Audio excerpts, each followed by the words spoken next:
Tenemos 4 objetivos principales en cualquier sistema de protección de alarmas contra incendios. El primer objetivo es proteger la vida. El segundo objetivo es proteger los activos. El tercero, la continuidad operativa o la protección. Esto está relacionado con que, pues, si eventualmente ocurriese algún evento de incendio, nosotros podamos controlarlo tan rápidamente y que genere el menor impacto que nosotros podemos continuar la operatividad o la operación del negocio, ¿no?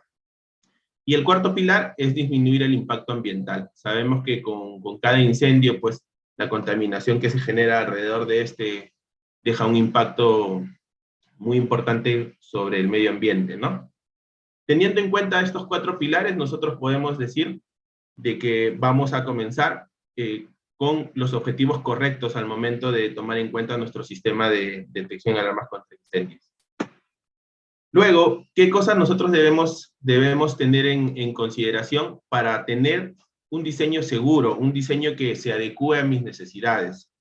Lo primero que debemos pensar es considerar cuáles son los estándares y los códigos vigentes, y esto se puede traducir en saber la normativa aplicable al sistema que yo voy a proponer, al sistema que yo voy a recibir, al sistema que yo voy a supervisar en su ejecución, ¿no?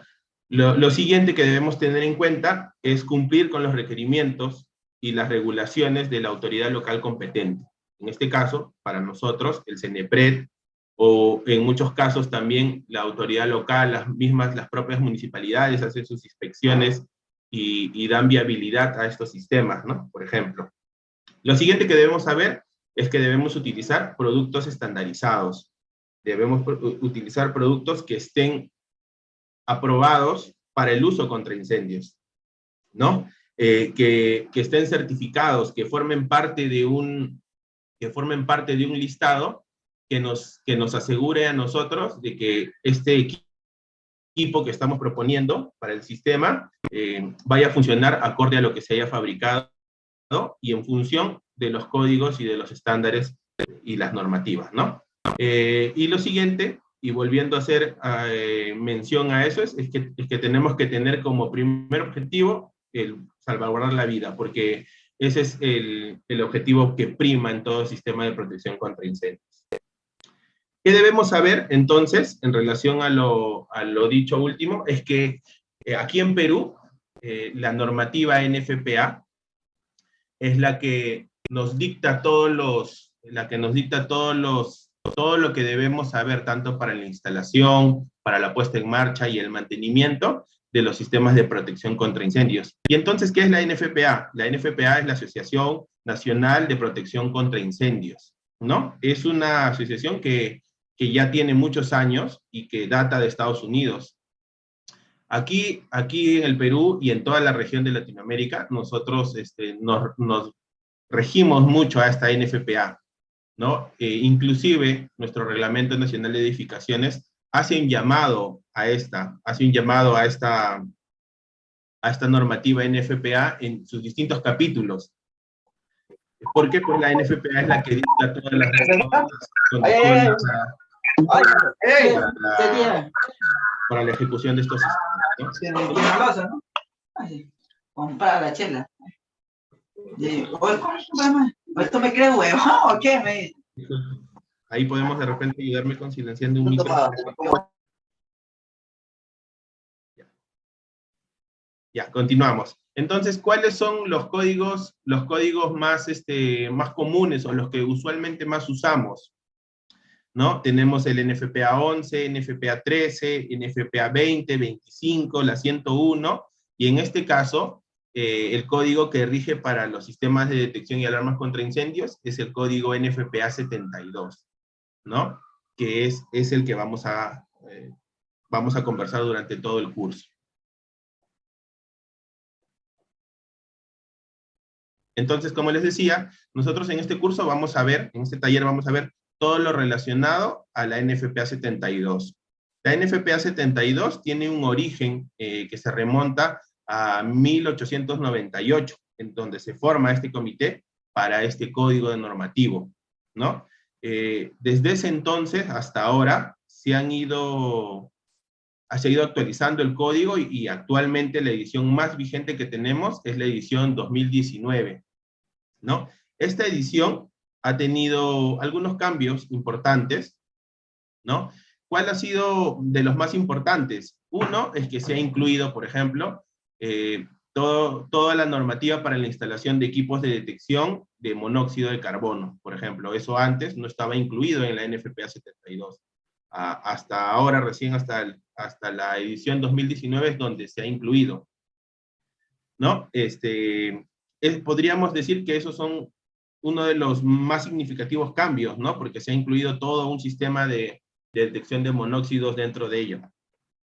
También otros cambios que han habido es que, por ejemplo, hemos tenido, y eso es algo que resaltar, hemos tenido que se reconocen ahora el uso de tecnología LED para las sirenas y luces estroboscópicas. Esto tiene un impacto bastante significativo a todo nivel. ¿Por qué? Porque uno, toda la tecnología que está relacionada a LED es una tecnología más amigable con el medio ambiente. Y segundo, que también es más económica.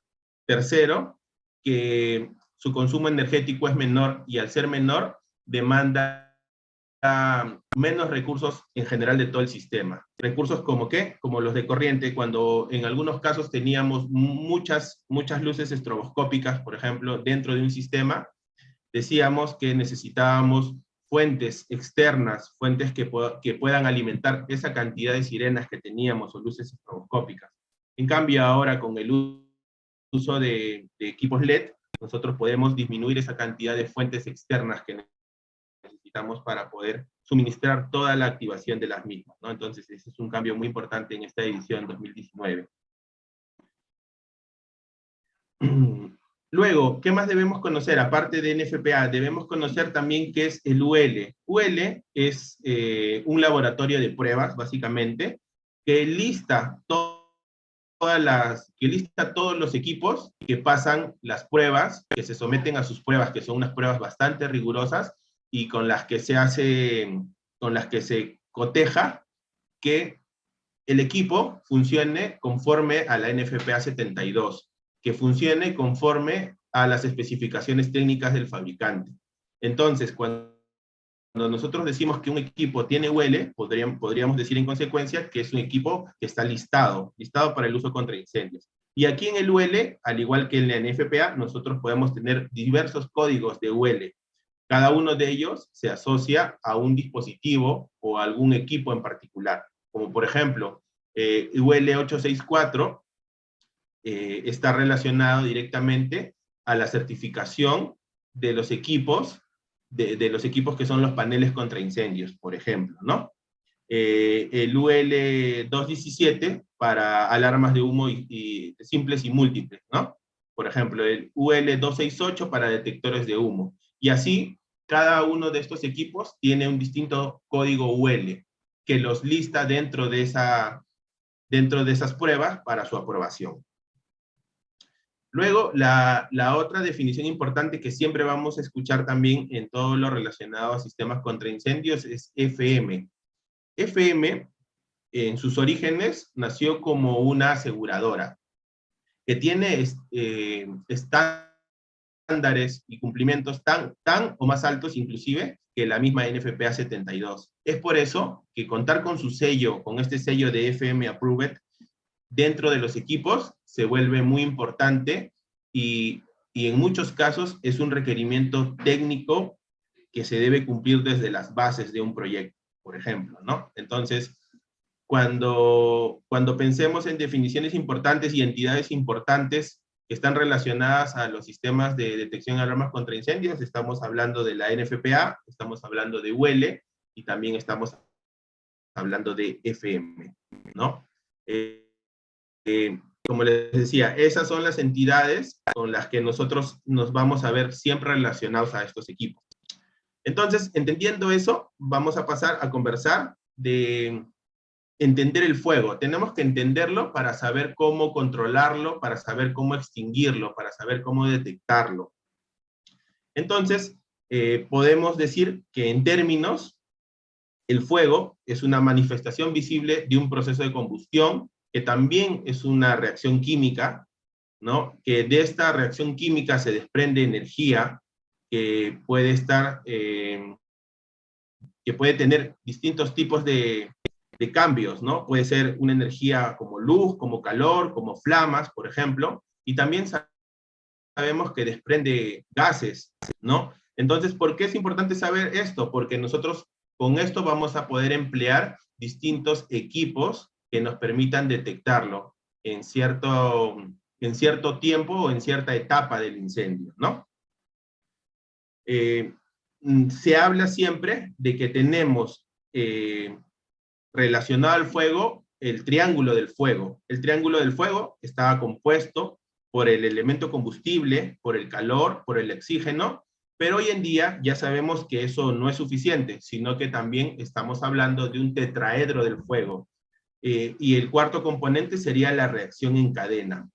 ¿Por qué ahora es importante conocerla? Porque sabemos que esta reacción en cadena puede hacer de que se desencadene un evento de incendio, un incendio en otras proporciones, totalmente en unas proporciones a mayor escala. Entonces, nosotros tenemos que también buscar mitigar esta reacción en cadena. Por ejemplo, en plantas en donde se tiene, en plantas petroquímicas, por ejemplo, se tiene sistemas que aíslan la temperatura una de otro de cada tanque, por ejemplo, ¿no? Para evitar la reacción en cadena. Entonces, este es un elemento que hoy en día ya se trabaja mucho, justamente para evitar esta propagación, como les digo, y que el incendio pues tome otras proporciones, ¿no? Debemos saber que sin oxígeno suficiente no va a haber fuego, sin combustible no va a haber fuego y sin calor no va a haber fuego. Entonces, todos los sistemas, sobre todo los de extinción, apuntan a ello, ¿no? Apuntan a ir disminuyendo o quitando uno de ellos, porque sabemos que tienen que existir los tres para que haya fuego, ¿no?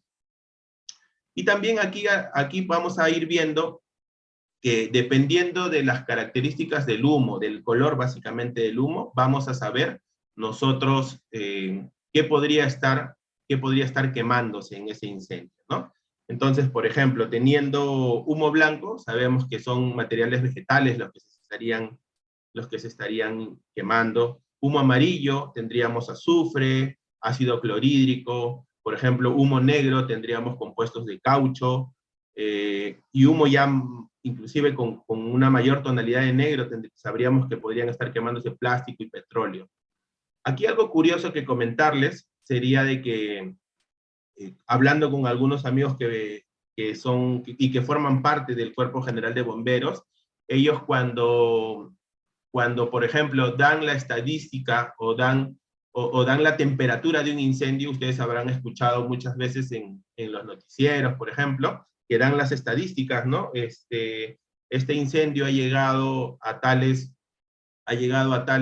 temperaturas, y ellos lo miden, ¿por qué? Porque al momento de ir ingresando, ir atacando este incendio, se van dando cuenta de qué elementos hay dentro de ese recinto en que se está incendiando. Y conforme van viendo que, por ejemplo, encuentran metales o que encuentran plásticos, van viendo de que la temperatura de fundición de los distintos elementos que hay dentro hacen que nosotros podamos determinar la temperatura de un incendio, por ejemplo, ¿no? Ese es un dato bastante curioso, pero que se utiliza en el día a día, pues, ¿no? Por los bomberos, por ejemplo.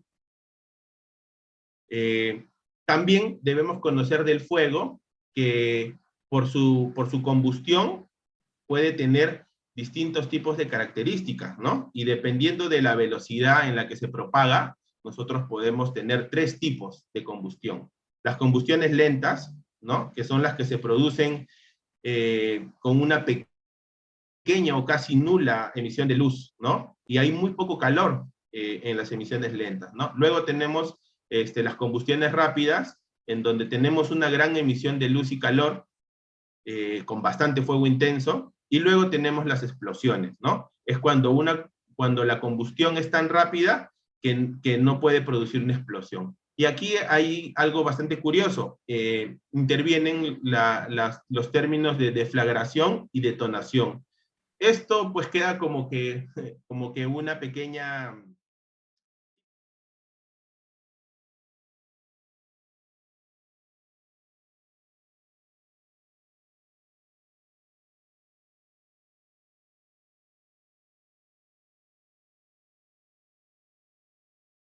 de cultura, podríamos decir,